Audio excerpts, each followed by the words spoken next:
എൻ്റെ പേര് അംബിക എന്നാണ്. ഞാൻ എറണാകുളം ജില്ലയിൽ നിന്നാണ് വരുന്നത്. ഞാനൊരു ഹിന്ദു മതവിശ്വാസിയാണ്. ഞാൻ എൻ്റെ മോൾക്ക് വേണ്ടിയിട്ടാണ് ഇവിടെ വന്ന് ഉടമ്പടി എടുത്തത്. മോൾക്ക് വേണ്ടിയെന്ന് പറയുമ്പോൾ ഭയങ്കര വളരെ കഷ്ടതയിൽ എന്ന് വെച്ച് കഴിഞ്ഞിട്ടുണ്ടെങ്കിൽ അവൾ 2012 നേഴ്സിംഗ് കഴിഞ്ഞതാണ്. അന്ന് മുതൽ ഈ 2024 വരെ ഒരു ആദ്യമേ സൗദിയിൽ MOH പാസ്സായി സൗദിക്ക് പോകാനായിട്ട് ബാഗും സാധനങ്ങളും വരെ അടുക്കിയതാണ്. പക്ഷെ പോകാൻ സാധിച്ചില്ല. പിന്നെ കല്യാണം കഴിഞ്ഞ് 7 വയസ്സുള്ളൊരു കുട്ടിയുണ്ട്. ഹസ്ബൻഡിൻ്റെ വീട്ടിൽ നിന്ന് വെച്ച് കഴിഞ്ഞിട്ടുണ്ടെങ്കിൽ അമ്മായിയമ്മയും അമ്മായിയച്ഛനുമായിട്ട് എന്നും വഴക്കാണ്. എന്നും വഴക്കെന്ന് വെച്ചാൽ ഇവൾ ഈ 6 മാസം പ്രായമുള്ള കുഞ്ഞിനെ എടുത്തുകൊണ്ട് അവിടെ അടുത്തൊരു കുളമുണ്ട്, അവിടെ പോയി ഞാൻ ചാടി മരിക്കുമെന്നും പറഞ്ഞുകൊണ്ട് പല പ്രാവശ്യവും ഈ കുഞ്ഞിനെ എടുത്തുകൊണ്ട് പോയിട്ടുണ്ട്. അന്നൊക്കെ അവളെ കല്യാണം കഴിച്ചിരിക്കുന്നത് കോലഞ്ചേരി അപ്പുറം പട്ടിമറ്റത്തിനടുത്താണ്. അപ്പോൾ അമ്മേ ഞാൻ മരിക്കാൻ പോവുകയാണെന്ന് എന്നെ വിളിച്ച് പറയും. ഞാൻ ഈ പിറവത്തുനിന്ന് ഉടനെ കോലഞ്ചേരി വരെ പോകും.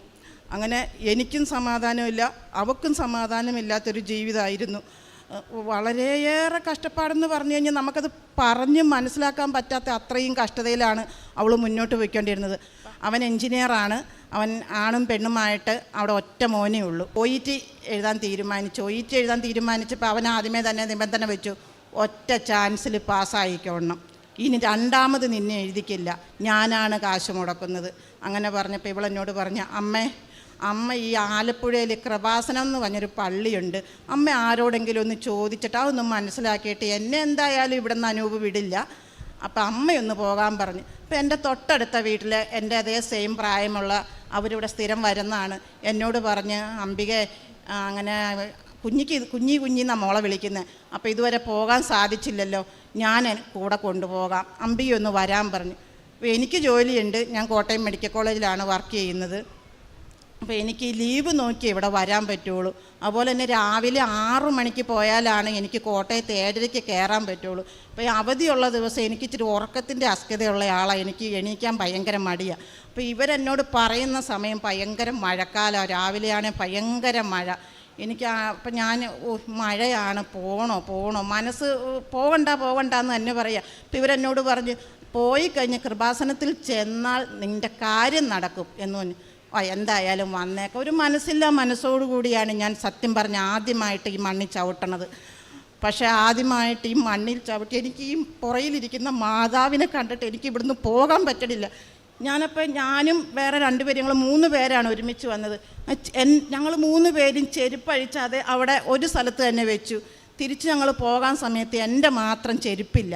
3 പ്രാവശ്യം ഈ ചെരുപ്പിട്ടേക്കണ വഴി കൂടി ഞങ്ങൾ നടന്നു നോക്കിയിട്ട് എൻ്റെ ചെരുപ്പില്ല. അപ്പോൾ പുറത്ത് ചെന്നപ്പോൾ എൻ്റെ കൂടെ കൊണ്ടുവന്ന് അവരെന്നോട് പറഞ്ഞ് പുറത്തുനിന്ന് ചെരുപ്പ് വാങ്ങിക്കാമെന്ന് പറഞ്ഞു.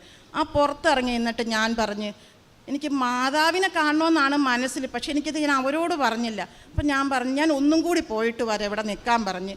ഞാൻ അങ്ങനെ ഒന്നും കൂടി വന്ന് 4ാമത്തെ പ്രാവശ്യം ഇങ്ങനെ ചെരുപ്പ് നോക്കി പോകുമ്പോൾ അങ്ങേ അറ്റത്ത് ഒരു ചെരുപ്പിനകത്ത് ഒരു ചെരുപ്പ് കയറ്റി വെച്ചിരിക്കുന്ന പോലെ എനിക്ക് ചെരുപ്പ് കിട്ടി. അപ്പം ഞാൻ ഇങ്ങനെ പറഞ്ഞു, മാതാവേ നിൻ്റെ തിരുനടയിൽ ഞാൻ ആദ്യമായിട്ട് വന്നിട്ട് ഞാൻ നഗ്നപാതയായിട്ട് പോകാനാണോ നീ ആഗ്രഹിക്കുന്നതെന്ന് ചോദിച്ചിട്ടാണ് 4ാമത്തെ തവണ കയറി വന്നത്. അങ്ങനെ ആ ചെരുപ്പ് ഇട്ടുകൊണ്ട് പോയി. പിന്നെ ഞാൻ 1 മാസം ഇങ്ങനെ ഉടമ്പടിയൊന്നും എടുത്തിട്ടില്ല. അപ്പോൾ എനിക്ക് പ്രാർത്ഥനയൊന്നുമില്ല. കൃത്യം 1 മാസം കഴിഞ്ഞപ്പോൾ എനിക്ക് പിറ്റേ ദിവസം ലീവാണ്. അപ്പം ഞാൻ വിചാരിക്കുകയാണ് നാളെ കൃപാസനത്തിൽ പോയേ പറ്റൂ. ഞാൻ എന്നെ കൊണ്ടുവന്നവരോട് പോലും പറഞ്ഞില്ല. പിറ്റേ ദിവസം ഞാൻ ഇവിടെ വന്നു ഉടമ്പടി എടുത്തു. അപ്പം എൻ്റെ മോളോട് ഞാൻ പറഞ്ഞു, മോളെ നമ്മുടെ കൂടെ കൃപാസന അമ്മയുണ്ട്, ഇനി എന്തു വന്നാലും വേറെ ആരെയും ഒന്നും ഭയപ്പെടേണ്ട കാര്യമില്ല, അമ്മ എല്ലാ കാര്യവും നടത്തിക്കോളൂ എന്ന് പറഞ്ഞ് അങ്ങനെ അവൾ OET അവളും കൂടി പോയി. അപ്പോൾ അവൻ പറഞ്ഞിരിക്കണ ഫസ്റ്റ് ചാൻസിൽ പാസ്സാകണമെന്നാണ്. അവളെന്നോട് പറഞ്ഞു അമ്മയെ ഭയങ്കര ബുദ്ധിമുട്ടാണെന്നാണ് പോയവരെല്ലാവരും പറയണത്, ഫസ്റ്റ് ചാൻസിൽ പാസ്സാവില്ല എന്ന് പറഞ്ഞു. ഞാൻ പറഞ്ഞു പാസ്സാകും, കൃപാസന അമ്മേനെ പറഞ്ഞിട്ടാണ് പോയിരിക്കുന്നത്, പാസ്സാവുമെന്ന് പറഞ്ഞു. ഫസ്റ്റ് ചാൻസിൽ OET പാസ്സായി. അപ്പം ഞാൻ പ്രാർത്ഥിക്കുന്നത് ഇങ്ങനെയാണ്, അമ്മയുടെ മകളാണ് ഞാൻ, അമ്മയുടെ പേരക്കുട്ടീനെ വിഷമിപ്പിക്കാൻ അമ്മയ്ക്ക് ഇഷ്ടമാണോ? അങ്ങനെ അമ്മയ്ക്ക് ഇഷ്ടമാണെങ്കിൽ അമ്മയുടെ പേരക്കുട്ടിക്ക് അമ്മയുടെ ഉചിതം പോലെ ചെയ്തോളാനാണ് ഞാൻ പ്രാർത്ഥിക്കുന്നത്. കാരണം എൻ്റെ അമ്മ മരിച്ചിട്ട് 6 വർഷമായി. എൻ്റെ അമ്മയുടെ അതേ സ്ഥാനത്ത് കൃപാസന അമ്മയെ കണ്ടിട്ടാണ് ഞാൻ പ്രാർത്ഥിക്കുന്നത്. അതുകൊണ്ട് ഞങ്ങൾക്കൊരു ജലദോഷം വന്നാൽ ഞങ്ങളുടെ അമ്മ സഹിക്കില്ലായിരുന്നു. അതുപോലെ തന്നെയാണ് കൃപാസന അമ്മ. അതുകൊണ്ട് മോള് ധൈര്യമായിട്ട് പൊക്കോളാൻ പറഞ്ഞാണ് വിട്ടത്. അവൾ ഫസ്റ്റ് ചാൻസിൽ OET പാസ്സായി. അതുപോലെ തന്നെ ആലുവ അങ്കമാലിയിലൊരു സ്ഥാപനത്തിൽ നിന്ന് NRHMൻ്റെ ഒരു പേപ്പർ സ്കാൻ ചെയ്ത് അയർലൻഡിലേക്ക് അയക്കണം. 6 പ്രാവശ്യം അയച്ചിട്ടും കിട്ടണില്ല. 6ാമത്തെ തവണ എന്നെ വിളിച്ചിട്ട് പറഞ്ഞു, അമ്മേ പോക്ക് നടക്കൂല കേട്ടോ, പേപ്പറൊന്നും അവിടെ ശരിയായിട്ടില്ല എന്ന് പറഞ്ഞ്. പിറ്റേ ദിവസം ഞാൻ ഇവിടെ വീണ്ടും വന്നു. ഈ അമ്മയുടെ ദേഹത്ത് തൊട്ട് പ്രാർത്ഥിച്ചു. എന്നിട്ട് പറഞ്ഞു, എൻ്റെ മോളെ ഇനി അമ്മ വിഷമിപ്പിക്കരുത് കേട്ടോ, അമ്മയുടെ കരങ്ങളിലേക്ക് ഞാൻ എൻ്റെ മോളെ ഏൽപ്പിക്കുകയാണെന്ന് പറഞ്ഞു. അന്ന് വൈകുന്നേരം ഞാൻ വീട്ടിൽ ചെന്നപ്പോൾ മോൾ എന്നെ വിളിച്ചിട്ട് പറഞ്ഞു, അമ്മേ എല്ലാം ശരിയായി, ഇനി പോയാൽ മതി എന്ന് പറഞ്ഞു. അപ്പം ഇവർ വീട്ടിൽ അവരുടെ ഹസ്ബൻഡിൻ്റെ വീട്ടിൽ അച്ഛനും അമ്മയായിട്ട് പിണങ്ങി അവർ വാടകയ്ക്ക് താമസിക്കുക. അപ്പോൾ ഇവളെന്നോട് പറഞ്ഞു, കുഞ്ഞിനെ എന്ത് ചെയ്യും ഞാൻ പോകുമ്പോൾ? ഒന്നുമില്ലെങ്കിൽ അമ്മ ജോലി രാജിവെക്കേണ്ട വരും കുഞ്ഞിനെ നോക്കാൻ വേണ്ടിയിട്ടെന്ന് പറഞ്ഞപ്പോൾ ഞാൻ പറഞ്ഞു, പോണ സമയത്തല്ലേ അതെന്താണെന്ന് വെച്ചാൽ ചെയ്യാമെന്ന് പറഞ്ഞു.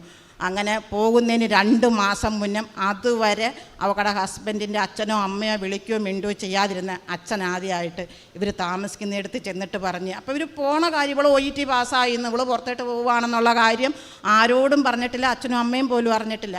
അച്ഛൻ പറഞ്ഞ്, വഴക്കും പിണക്കൊക്കെ ഉണ്ടാകും, നിങ്ങൾ വീട്ടിലേക്ക് പോരാൻ പറഞ്ഞു. അപ്പം അന്ന് തന്നെ അവൾ വെട്ടിയടുക്കി കെട്ടി അവരവങ്ങ പോയി. ഇപ്പം ഞാൻ പ്രാർത്ഥിച്ചിരുന്നത്, ഞാൻ നവംബർ 26-ാം തീയതി ഈ വർഷം കഴിഞ്ഞ 23-ലാണ് ഞാൻ ഇവിടെ വന്ന് ഉടമ്പടി എടുത്തത്. അപ്പം ഞാൻ പ്രാർത്ഥിച്ചത് എൻ്റെ മോൾക്ക് ഫെബ്രുവരിയിൽ പോകാൻ സാധിക്കണേ എന്നാണ് പ്രാർത്ഥിച്ചത്. അതുപോലെ തന്നെ ഈ ഫെബ്രുവരി 13-ാം തീയതി എൻ്റെ മോള് പുറത്തോട്ട് പോയി. അപ്പം ഇപ്പം കുഞ്ഞിനെ നോക്കണത് അവിടുത്തെ അച്ഛനും അമ്മയാണ്. പുറത്ത് പോയെങ്കിൽ അയർലൻഡിൽ ചെന്ന് കഴിയുമ്പോഴും പിന്നെ കഷ്ടപ്പാടുകളാണ്. അവിടുത്തെ എക്സാം എഴുതണം, അത് പാസ്സാകണം, എങ്കിലേ അവിടെ ജോലി പ്രവേശിക്കാൻ കഴിയും. ഇപ്പോൾ ഇവർ 6 കുട്ടികൾ ഒരുമിച്ചാണ് പോയത്. അപ്പോൾ അവൾ പറഞ്ഞ്, അമ്മേ എല്ലാവരും പറയണത് ഭയങ്കര കഷ്ടപ്പാടാണ് പരീക്ഷ എഴുതി ജയിക്കാൻ. പരീക്ഷ എഴുതി ജയിച്ചില്ലെങ്കിൽ തിരിച്ചു പോരേണ്ട വരും, അനൂപ് മുടക്കിയ കാശ് മുഴുവനും പോകും, നാട്ടിൽ വന്ന ആത്മഹത്യ രക്ഷയുള്ളൂ, അല്ലെങ്കിൽ അവൻ കൊല്ലും എന്ന് പറഞ്ഞു. അപ്പം ഞാൻ പറഞ്ഞു, അങ്ങനെ എന്തിനാ ധരിക്കണം, ഞാൻ കൃപാസനത്തിൽ പോയി ഉടമ്പടി എടുത്തിട്ടുണ്ടെങ്കിൽ എൻ്റെ മോള് അവിടെ പരീക്ഷ പാസ്സായിരിക്കും എന്ന് തന്നെ ഞാൻ പറഞ്ഞു.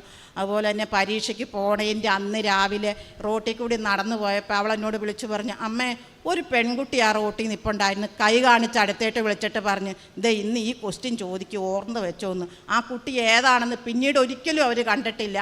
അങ്ങനെ അവിടെ ചെന്ന് കഴിഞ്ഞപ്പോൾ അതേ ക്വസ്റ്റ്യൻ ചോദിച്ചു. അവൾ എന്നോട് പറഞ്ഞു, 10 ആണ് ആ ആൻസർ എന്നിങ്ങനെ ആ കുട്ടി പറഞ്ഞു തന്നിട്ടുണ്ടെന്ന് പറഞ്ഞു. അവൾ 10 പറഞ്ഞു. അവിടുത്തെ ചോദിക്കുന്ന അവർ വെരി ഗുഡ് പറഞ്ഞു. ഇവർ 6 പേര് പോയതിൽ ഫസ്റ്റ്. അപ്പം ഞാനിങ്ങനെ പ്രാർത്ഥിക്കണേ, എൻ്റെ ദൈവമേ, എൻ്റെ കുഞ്ഞിന് അധികം സ്കോറൊന്നും വേണ്ട, ജയിക്കാനുള്ള സ്കോർ മാത്രം മതി, വേറെ ഒരു സ്കോർ പോലും നീ കൂടുതൽ കൊടുക്കണ്ട എന്നാണ് പ്രാർത്ഥിച്ചത്. ആ 14 യൂണിറ്റ് എൻ്റെ മോൾക്ക് കിട്ടി. എൻ്റെ മോള് മാത്രമാണ് ഫസ്റ്റ് ചാൻസിൽ എഴുതി കയറിയോളൂ. അങ്ങനെ അവൾക്ക് ജോലിക്ക് കയറാൻ പറ്റി. ഇപ്പോൾ 1 മാസത്തേക്ക് ഹോസ്പിറ്റലിൽ അക്കോമഡേഷൻ ഫ്രീ ആണ്. അങ്ങനെ ഇരിക്കുമ്പം താമസ സ്ഥലം കണ്ടുപിടിക്കണം 1 മാസം കഴിഞ്ഞാൽ. അപ്പോൾ 2 ആഴ്ച കഴിഞ്ഞപ്പോൾ കൂടെയുള്ളതിൽ കുട്ടികൾ എഴുതിയതിൽ 2 പേര് ഔട്ടായി, 3 പേർക്ക് കയറാൻ പറ്റി. അപ്പോൾ ഇവർക്ക് താമസ സ്ഥലം എവിടെ താമസിക്കും, മലയാളികളെയൊന്നും അറിയില്ല. ഹോസ്പിറ്റലിൽ ജോലി ചെയ്യുന്ന ആരോടോ ചോദിച്ചു, എവിടെയാണ് കൂടുതൽ മലയാളികൾ താമസിക്കുന്നതെന്ന് ചോദിച്ചപ്പോൾ ഇന്ന ഒരു ഏരിയയിൽ മലയാളികൾ കൂടുതൽ താമസിക്കുന്നുണ്ടെന്ന് പറഞ്ഞ്. അറിയാനൊന്നും പാടില്ല, ഇങ്ങനെ നടന്നു പോയപ്പോൾ ഏതോ ഒരു മനുഷ്യനെല്ലാം നടന്നു വന്നപ്പോൾ കണ്ടപ്പോൾ ചോദിച്ചു, ചേട്ടൻ മലയാളിയാണോ? അതെ, എന്താ കാര്യം? ഞങ്ങൾ ഇന്ന ഹോസ്പിറ്റലിൽ ജോലിക്ക് വന്നവരാണ്, ഞങ്ങൾക്ക് താമസിക്കാനൊരു താമസ സ്ഥലമില്ല എന്ന് പറഞ്ഞപ്പോൾ അദ്ദേഹം പറഞ്ഞു, ആ കാറിലിരിക്കുന്നത് എൻ്റെ വൈഫാണ്, അതേ ഹോസ്പിറ്റലിൽ ജോലി ചെയ്യുന്നതാണ്, പേര് അഞ്ജു എന്നാണ്, ഒന്ന് ചോദിച്ചു നോക്കൂ എന്ന് പറഞ്ഞു. അങ്ങനെ ഇവർ 2 പേരും കൂടി ചെന്ന് ചോദിച്ചു നോക്കി. ഇപ്പം ഈ സിസ്റ്റർ പറഞ്ഞ്, ഒന്നും പേടിക്കാനില്ല, ഈ കാറിലേക്ക് കയറിക്കോളാൻ പറഞ്ഞ് ആ കാറിൽ കയറി അവർ താമസിക്കുന്നിടത്ത് കൊണ്ടുവന്ന് അപ്സ്റ്റെയറിൽ 2 റൂം വേക്കൻ്റ് ഉണ്ട്, നിങ്ങളിവിടെ താമസിച്ചോളാൻ പറഞ്ഞു. ഇപ്പം ഇന്ന് അവർ ഒരു കുടുംബമായിട്ടാണ് കഴിയുന്നത്, ഒരു കുഴപ്പവും ഇല്ല, ഒരു ബുദ്ധിമുട്ടും ഇല്ല. അതുപോലെ തന്നെ ഓഗസ്റ്റ് മാസം 15-ാം തീയതി ഹസ്ബൻഡിനെയും കുഞ്ഞിനെയും അങ്ങോട്ട് കൊണ്ടുപോകാനായിട്ടുള്ള എല്ലാ ഇടപാടുകളും ആയി. എനിക്ക് എൻ്റെ മാതാവിനോട് തിരുക്കുമാരനോട് എങ്ങനെയാണ് നന്ദി പറയേണ്ടതെന്ന് എനിക്കറിയില്ല. കാരണം എൻ്റെ കുഞ്ഞ് ആത്മഹത്യയുടെ വക്കിൽ നിന്നുകൊണ്ടാണ്. അതിന് ഒരുപാട് കാരണങ്ങളുണ്ട്. എൻ്റെ അമ്മയാണ് കൃപാസന അമ്മ, ഒരിക്കലും എന്നെയും എൻ്റെ കുഞ്ഞിനെയും കൈവിടില്ലെന്നുള്ള ഉറച്ച വിശ്വാസത്തോടു കൂടി. പിന്നെ അവിടെ ചെന്ന് ഒരാഴ്ച കഴിഞ്ഞപ്പോൾ മോൾക്കിങ്ങനെ ഷോൾഡർ പെയിൻ ഭയങ്കരമായിട്ടുണ്ടായി. അവളെന്നോട് പറഞ്ഞു, അമ്മ എൻ്റെ കൈ പൊക്കാൻ പാടില്ല, കൈ പോകുന്ന തോന്നണേ, ഇനിയിപ്പോൾ തിരിച്ചു പോരേണ്ട വരുമെന്നാ തോന്നണേന്ന്. ഇപ്പം ഞാനിവിടുന്ന് കിട്ടിയ തൈലം കൊടുത്തു വിട്ടിരുന്നു.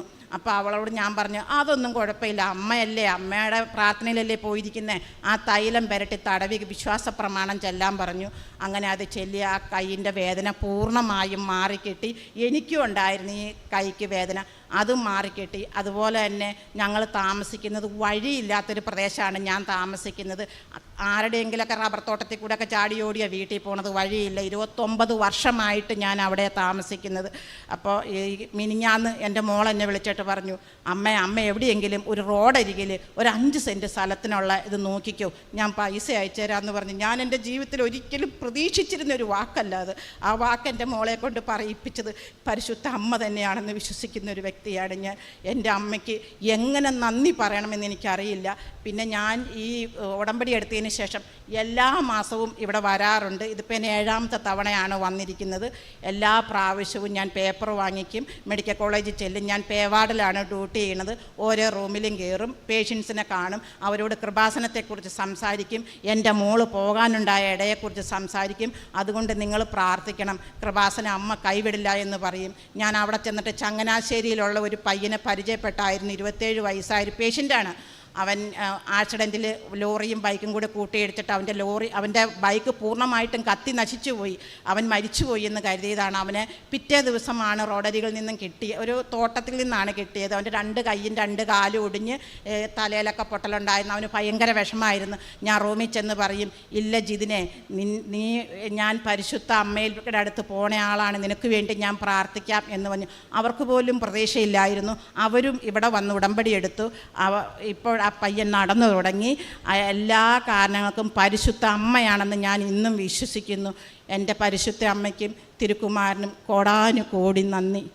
പരിശുദ്ധ അമ്മയുടെ മധ്യസ്ഥ സഹായത്താൽ ലഭിച്ച അനുഭവങ്ങൾ വളരെ ലളിതമായിട്ടും കൃത്യമായിട്ടും ഈ അൾത്താരയിൽ പറയാനായിട്ട് ദൈവം ഇടവരുത്തി എന്നുള്ളതാണ്. അപ്പം ഈ ഒരു സാക്ഷ്യത്തിൽ മാതാവുമായിട്ടും ഈ അഭേദ്യമായിട്ടൊരു വ്യക്തിക്ക് ഇപ്പോൾ ഒരുപാട് സാക്ഷ്യങ്ങളിൽ ആവർത്തിക്കപ്പെടുന്നൊരു കാര്യമാണ്. ഇത് ഒരു ജീവനുള്ള ഒരു ആൻറ്റീനെയോ ഒരു അങ്കിളിനെയൊക്കെ കാണാൻ പോകുന്നത് പോലെ ഒരുപാട് പേര് ഇവിടെ മാതാവിൻ്റെ അടുക്കൽ വന്നിട്ടാണ് കുറേ കാര്യങ്ങൾ ചർച്ച ചെയ്ത് തീരുമാനിച്ചിട്ട് പോണത്. ഇവിടെ ഒരുപക്ഷെ നിങ്ങളിലും ചിലരെങ്കിലും പല കാര്യങ്ങളും തീരുമാനമെടുക്കാനും ഉത്തരം ചോദിക്കാനും ഇപ്പം ഒരു ലിവിങ് പ്രസൻസ് ഒരാളുടെ ജീവിതത്തിൽ അനുഭവിച്ച് തുടങ്ങുമ്പോൾ, ഇതുപോലെ ബോധ്യപ്പെട്ട് പ്രാർത്ഥിച്ചു തുടങ്ങുമ്പോൾ അമ്മ അതിന് കൂടെ നിൽക്കുന്നുണ്ടെന്നുള്ളതാണ് ഏറ്റവും പ്രധാനപ്പെട്ടത്. അപ്പോൾ ഈ ഒരു ബന്ധത്തിനെക്കുറിച്ച് ഒരു അക്രൈസ്തവയായിട്ടുള്ള ഒരാൾ നമുക്ക് പഠിപ്പിച്ചു തരികയാണ്. ഇങ്ങനെ ഒരു ആത്മീയത സാധ്യമാണ് എന്ന് അനുഭവങ്ങളുടെ വെളിച്ചത്തിൽ. അത് ഏറ്റവും അവസാനം തൻ്റെ ശുശ്രൂഷ ഡ്യൂട്ടി ചെയ്യുന്ന അവിടെയും വരെ ഈ മാതാവിനെ ബോധ്യത്തോടു കൂടി പ്രഖ്യാപിക്കുവാൻ തക്കവിധമുള്ളൊരു സോളിഡായിട്ടുള്ളൊരു അനുഭവം ഉടമ്പടിയിലൂടെ ലഭിച്ചു എന്നുള്ളതാണ്. അപ്പം നമ്മളെ സംബന്ധിച്ചിടത്തോളം നമ്മൾ എന്തുകൊണ്ട് നമ്മുടെ കോൺവെർസേഷനുകളിലും നമ്മുടെ മറ്റുള്ളവരുമായിട്ടുമുള്ള നമ്മുടെ ഇടപാടുകളിൽ ഒരിക്കലും ദൈവിക കാര്യങ്ങൾ വരുന്നില്ല എന്ന് ചോദിച്ചാൽ, അല്ല ഈശോയും മാതാവും ഒരിക്കലും ഒരു കോൺവെർസേഷൻ്റെ ഭാഗമാകുന്നില്ല എങ്കിൽ അതിനർത്ഥം നമുക്ക് ഇതുവരെ ഇവരെക്കുറിച്ചുള്ള അറിവ് മാത്രമേ ഉള്ളൂ. ഇതുവരെ നമ്മുടെ ഈ ഒരു വിശ്വാസത്തിൻ്റെ വലിയൊരു ബോധ്യവും അനുഭവവും നമുക്കുണ്ടായിട്ടില്ല. അതുകൊണ്ടാണ് നമ്മൾ ഒരിക്കലും നമ്മുടെ ഒരു സംസാരത്തിലും നമ്മുടെ മൊബൈലിലും നമ്മുടെ വാട്സപ്പ് DPയിൽ പോലും ഒരിക്കലും കർത്താവിൻ്റെ മുഖം ഇടാൻ തോന്നുന്നില്ലെന്നതിൻ്റെയൊക്കെ എല്ലാത്തിൻ്റെ പിന്നിലൊരു സൈക്കോളജിയുണ്ട്. അതിൻ്റെയൊക്കെ പിന്നിൽ ഇത്രയും നാളായിട്ട് ഞാൻ ദൈവത്താൽ സ്നേഹിക്കപ്പെടുന്നുണ്ട്, അല്ലെങ്കിൽ ഞാൻ ദൈവത്തിൻ്റെ മകളാണെന്നുള്ള കേട്ടും പഠിച്ചുള്ള അറിവിനേക്കാളും അപ്പുറം ഒരറിവിലേക്ക് മാറുമ്പം മാനുഷികയുക്തിയിൽ സ്നേഹിക്കുന്നവരെ നമ്മളിങ്ങനെ എല്ലായിടത്തും മുഖം കാണിക്കാനും ചേർന്ന് നിൽക്കുന്ന മുഖം കാണിക്കാനും, അപ്പോൾ ഇതിൽ എല്ലാത്തിൻ്റെ പിന്നിലും ബേസിക്കായിട്ട് അനുഭവമാണ്. അവരെന്നെ സ്നേഹിക്കും. ഇപ്പം പരിശുദ്ധ അമ്മ ഇത്രത്തോളം അടുപ്പത്തിൽ ഒരു വ്യക്തിക്ക് അനുഭവദ്യമാകുവാനും അത് പ്രാർത്ഥിക്കുവാനും, അത് വ്യക്തിപരമായിട്ട് സഭയുടെ പ്രാർത്ഥനകളല്ല, വ്യക്തിപരമായിട്ട് മനസ്സിൽ തോന്നുന്ന പ്രാർത്ഥിക്കുവാനും അതിന് മാതാവ് കൂടെ നിൽക്കുകയും, നിങ്ങൾ കേൾക്കുന്നവർക്ക് തന്നെ അത്ഭുതമായിട്ട് തോന്നുന്ന ചില സംഭവങ്ങൾ, അതായത് പരീക്ഷയ്ക്ക് മുമ്പ് ഇത് സാക്ഷ്യങ്ങൾ കേൾക്കുന്നവർക്ക് ഇതിൽ അത്ഭുതമില്ല, കാരണം ഇത് സ്ഥിരമായിട്ട് മാതാവിൻ്റെ ഒരു മോഡ് ഓഫ് ഓപ്പറേഷൻ പോലെയാണ്. പരീക്ഷയ്ക്ക് മുമ്പ് ആളുകൾ വന്നിട്ട് ഇന്ന ചോദ്യത്തിന് ഉത്തരം ഇതാണെന്ന് പറയണു, ഫ്ലൈറ്റ് ഇറങ്ങി ചെന്ന് കഴിയുമ്പോൾ തന്നെ താമസ സൗകര്യം ക്രമപ്പെടുന്നു. ഇതൊക്കെ ഒരു കോയിൻസിഡൻസ് ആയിട്ടല്ല, മാതാവ് എവിടെ പോയാലും ഒരുപക്ഷെ ഈ അമ്മയുടെ പ്രാർത്ഥന സഞ്ചരിച്ചെത്തുന്ന ഒരു മാതാവിൻ്റെ സാന്നിധ്യമായിട്ടാണ്. ഇത് ഒരുപാട് പേര് ഉടമ്പടിയിൽ അനുഭവിക്കുന്ന ഒരു വലിയൊരു സാഹചര്യമാണ്. അപ്പോൾ സാഹചര്യത്തിൻ്റെ സമ്മർദ്ദത്തിൽ നിൽക്കുമ്പോഴും മാതാവ് ഇങ്ങനെ ചെല്ലുന്നിടങ്ങളിൽ വ്യക്തികളിലൂടെ സഞ്ചരിച്ചെത്തി കാര്യങ്ങൾ ക്രമീകരിക്കുന്നു. അത് ഈ അൾത്താരയിൽ സാക്ഷ്യപ്പെടുത്തുവാനായിട്ട് ഞാൻ ആദ്യം സാക്ഷ്യം പറയേണ്ടതെന്നാണ് പറഞ്ഞത്, മകൾ വന്ന് പറയട്ടത്. പക്ഷേ ഇവിടെ നിന്ന് ചില മാതാപിതാക്കളുടെ സാക്ഷ്യം കേൾക്കുമ്പോൾ ഇവിടെ നിന്നാണ് അവർ ഓപ്പറേറ്റ് ചെയ്യുന്നത്. വിദേശത്തുള്ള മക്കൾ അവിടെയാണെങ്കിലും അവരെന്ത് ചെയ്യണം, എങ്ങനെ ചെയ്യണം എന്നൊക്കെ പ്രാർത്ഥിച്ച് സുഖപ്പെടുത്തുന്നതെല്ലാം ഇവിടുന്ന്. വേറെ പ്രത്യേകിച്ച് അങ്ങനെ ഒരു സാക്ഷ്യങ്ങൾ ഏറെ പ്രത്യേകിച്ച് ഒരുപാട് മാതാപിതാക്കൾ പറയാനുണ്ട്. കാരണം ഒരുപാട് പേരുടെ മക്കളും എല്ലാം പുറം നാടുകളിലുമാണ്. പിന്നെ ഇതിലൊരു പ്രധാനപ്പെട്ട കാര്യം ശ്രദ്ധിക്കേണ്ട, ഉടമ്പടിയിൽ നൽകുന്ന തൈലം നമ്മൾ ആർക്കും കൊടുക്കാനായിട്ടുള്ളൊരു അധികാരം നമുക്കില്ല. അപ്പോൾ ഇതിലൊരു മിസ്റ്റേക്ക് ഉണ്ട്. അത് ഞാൻ എടുത്തു പറയുന്നത്, സാക്ഷ്യം കേൾക്കുന്ന ആരും തെറ്റിദ്ധരിച്ച് ഇനി കിട്ടുന്നതെല്ലാം മക്കൾക്ക് വിദേശത്തോട്ട് കൊടുത്തു വിടരുത്, അങ്ങനെ നമ്മൾ പറയുന്നില്ല. അങ്ങനെ കൊടുത്തു വിടരുത് എന്ന് തന്നെ ഉള്ളതാണ്. അവർക്ക് ആവശ്യമെങ്കിൽ അവരും ഒന്ന് ഉടമ്പടി എടുക്കണം. ആ ഒരു നിയമത്തിന് മാറ്റമൊന്നുമില്ല. കാരണം ഇതിങ്ങനെ ആരെങ്കിലും എടുത്തിട്ട് എങ്ങനെയുള്ള തേച്ച് കഴിഞ്ഞാൽ അതങ്ങനെ ആകുന്നല്ല.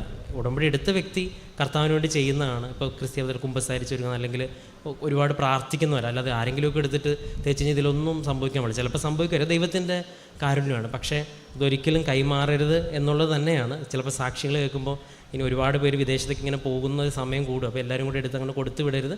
അത് കൊടുത്തു വിട്ട് കഴിഞ്ഞാൽ പിന്നീട് നിങ്ങൾക്ക് ഉടമ്പടി പുതുക്കുമ്പോൾ കിട്ടുമെന്ന് അങ്ങനെയല്ല. അത് നൽകിയിരിക്കുന്ന നിങ്ങൾക്ക് വേണ്ടി മാത്രമാണ്.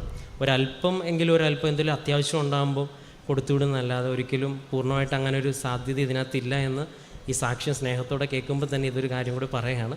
ഉടമ്പടി തൈലം ആർക്കും കൈമാറ്റം ചെയ്യുവാനായിട്ട് നമ്മൾ പറയുന്നത്, കൈമാറ്റം ചെയ്തു കഴിഞ്ഞാൽ അതിൻ്റെ ഒരു വാല്യൂ ഉണ്ടാകത്തുള്ളൂ എന്നുള്ളതാണ്. കാരണം ഉടമ്പടി എടുത്ത ആളാണ്. നിങ്ങളിവിടെ നിന്ന് വെറുതെ ഒന്നും അല്ലല്ലോ പറയണത്. അപ്പം ഉടമ്പടി എടുത്ത ആൾക്കാണ് ആ ഉത്തരവാദിത്വവും അധികാരവും ഒക്കെ നൽകപ്പെട്ടിരിക്കുന്നത്. അതിനുവേണ്ടിയാണ് ഇവിടെ നിന്ന് വേണമെങ്കിൽ ഫോട്ടോ വെച്ച് പ്രാർത്ഥിക്കുന്നത്. പിന്നെ അത്യാവശ്യമാണെങ്കിൽ ഒരല്പം വേണമെങ്കിൽ കൊടുത്തുവിടാമെന്നുള്ളൊരു പ്രൊവിഷൻ മാത്രമേ ഉള്ളൂ. അപ്പം അതൊന്ന് എപ്പോഴും ഒന്ന് ആളുകൾ ശ്രദ്ധിക്കുക. നിങ്ങൾ കാശ് രൂപമാണെങ്കിലും കൊടുത്തുവിടാനും. കാരണം അത് ഇപ്പം നിങ്ങൾ കെട്ടുതാലി ആർക്കെങ്കിലും സന്തോഷമായിട്ടിരിക്കും കൊടുത്തുവിടുമോ എന്നുള്ള ചോദ്യത്തിന് നിങ്ങൾക്ക് ഉത്തരവുണ്ടല്ലോ. കെട്ടുതാലി ആരെങ്കിലും നീ കൊണ്ടുവെക്കോ, എൻ്റെ കയ്യിൽ ഇപ്പോൾ വേറൊരെണ്ണം ഞാൻ മേടിച്ചിട്ടുള്ളതെന്ന് പറയത്തില്ല. ആ ലോജിക്ക് തന്നെയാണിത്. ഈ കെട്ടുതാലി എന്ന് പറയാൻ കാര്യം ക്രിസ്തീയ പശ്ചാത്തലത്തിൽ കല്യാണം ഉടമ്പടിയാണ്. അപ്പോൾ നിങ്ങൾ ആ ഒരു വാല്യൂടെ അതിനേക്കാളും മുകളിലാണ് ഇതിൻ്റെ വാല്യൂ എന്ന് വേണം ഞാൻ പറയണത്. അപ്പോൾ അത്രയും സീരിയസ്നെസ് ആയിട്ടാണ് ഇതിനെ ഒരുപാട് പേര് കാണും. ഇപ്പോൾ ഒരുപാട് പേര് സ്വർണ്ണമൊക്കെ കെട്ടിക്കൊണ്ട് വരുന്നത് കാണുമ്പോൾ നമുക്ക് മനസ്സിലാവും. അപ്പോൾ അത്രയും ഗൗരവത്തോടെ ഈ വസ്തുക്കളും കൂടെ നിങ്ങൾ കാണാം. അപ്പോൾ നമ്മൾ അതിന് ഗൗരവം കൊടുക്കുമ്പം ദൈവം അതിന് ഗൗരവത്തോടെ ദൈവം അത് കാണും. അതാണ് ചില ദേവാലയത്തിൽ കയറുമ്പം നമുക്ക് പ്രാർത്ഥിക്കാൻ തോന്നത്തില്ല. കാരണം അവിടെ ഉള്ള ആൾക്കാർ അവിടുത്തെ പള്ളിയെ കാണുന്ന രീതി ഉണ്ടാകും. എപ്പോഴും ആരാധന നടക്കുന്ന ഇവിടെ പലരും എന്ന് പറയും ഇവിടെ പ്രാർത്ഥിക്കാൻ തോന്നും. കാരണം ഇവിടെ എപ്പോഴും നമ്മൾ ആരാധനകളും പ്രാർത്ഥനകളും ഹൃദയം നിന്നുള്ള